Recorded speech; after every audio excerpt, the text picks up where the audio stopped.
This is our problem. We've got a water storage tank in the shape of a cylinder with a hemispherical dome on top. Total height of the tank is 2 meters. Total surface area is 16 meters squared. We're asked to calculate the height or calculate the radius and the height of the cylindrical portion of the storage tank. So we're going to use this, develop the equation. It'll be a quadratic equation, then use a quadratic formula to try and solve for it. So here's our little problem. We've got a cylindrical storage tank. The main portion of it is composed of a cylinder. Then we've got like a dome part on top. We know the radius of the cylindrical portion. It takes a radius r. It has a height h, and we know the overall height of the storage tank from the very top to the top of the dome is going to be 2 meters. We know total surface area is 16 meters squared. So our surface area in this case is composed of 3 parts. So it's going to be the area for the bottom, area around the sides, and then the area for the dome part on top. Area for the bottom, alright, takes the shape of a circle, so the equation for that will be pi r squared. Area for around the sides, if you're able to split it out, it'll take the shape of a rectangle of height h, and the length of the rectangle will actually be the circumference of the circle, which will be 2 pi r. The equation we can put in for the area of the sides is going to be 2 pi r h.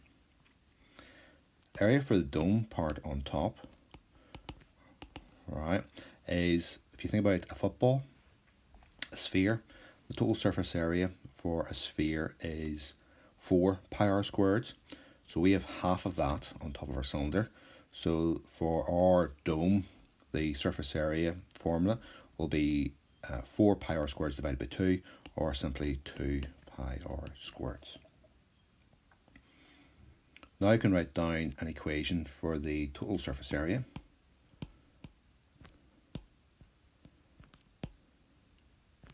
So that's going to be the area for the bottom, pi r squared, area for the sides, 2 pi r h, and the area for the dome part on top, which will be 2 pi r squared.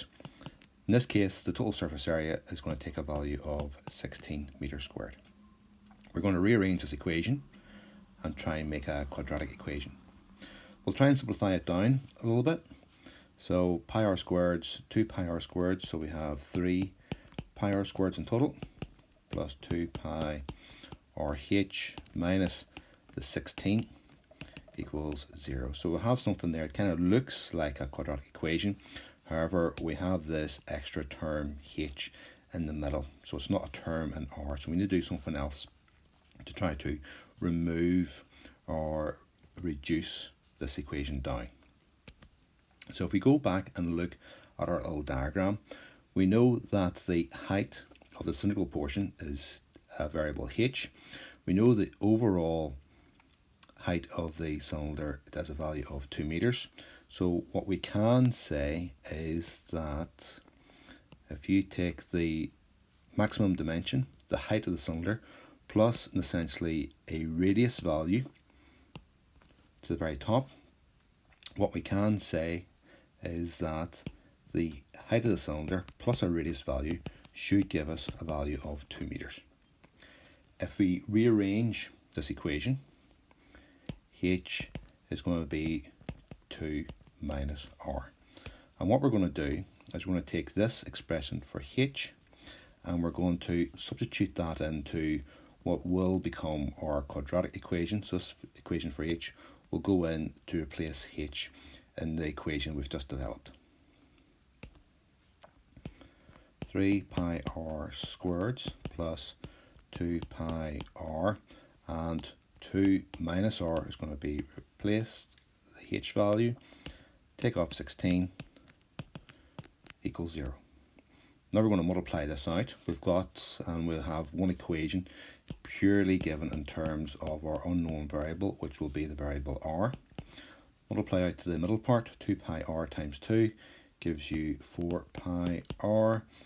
2 pi r times a minus r gives you minus 2 pi r squared minus your 16 equals 0. So now we can simplify this down further, grouping together the pi r squareds. They're like terms.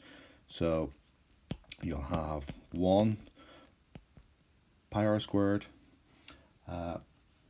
plus 4 pi r minus 16 equals 0. So we're going to try and simplify this down to get a nice neat quadratic, and we're going to divide all terms in this expression by the value of pi. So we'll have r squared plus 4r minus 16 over pi equal to 0. Or if we reduce this down to numerical values, that'll be a minus 5.093 equals 0. So there we have our quadratic equation.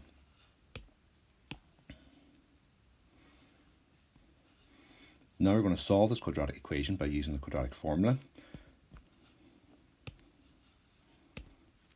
So remember your general equation, ax squared plus bx plus c equals 0. So here we can identify a is the value in front of the squared term, b is the value in front of the single term, x or r in this case, and c is the number on the end. Remember, r squared, there's 1 r squared, so therefore your value of a is going to take a value of 1. So a is going to be a value of 1, b will be a value of 4, c will be a value of minus 5.093. Putting that into your quadratic equation, minus b plus and minus the square root of b squared minus 4ac all over 2a.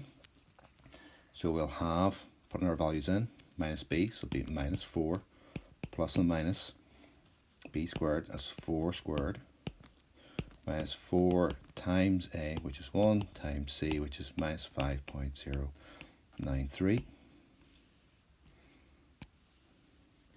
All divided by 2a, which is going to be 2 times 1.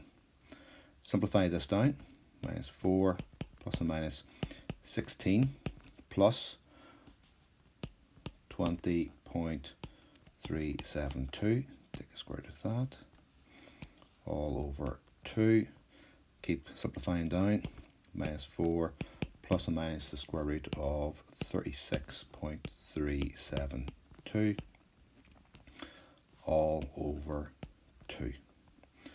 Now what we can do is split it out into its two answers, one when we use the plus sign between the two variables, and one when we use the minus sign between the two variables.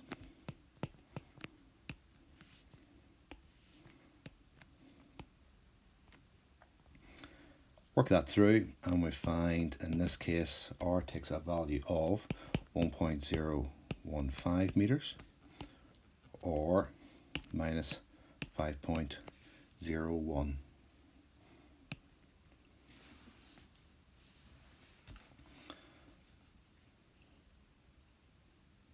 0.015 meters.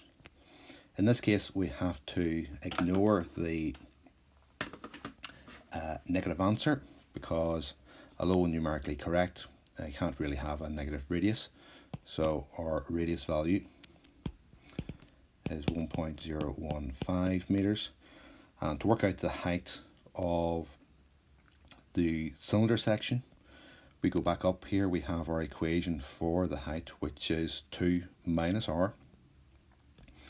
So our height is going to be 2 minus r, 2.0 minus 1.015, and that gives us a value of 0.985 meters. So our answers in this case for our cylinder, it has a radius 1.015 meters and the height for the cylindrical section is 0.985 meters.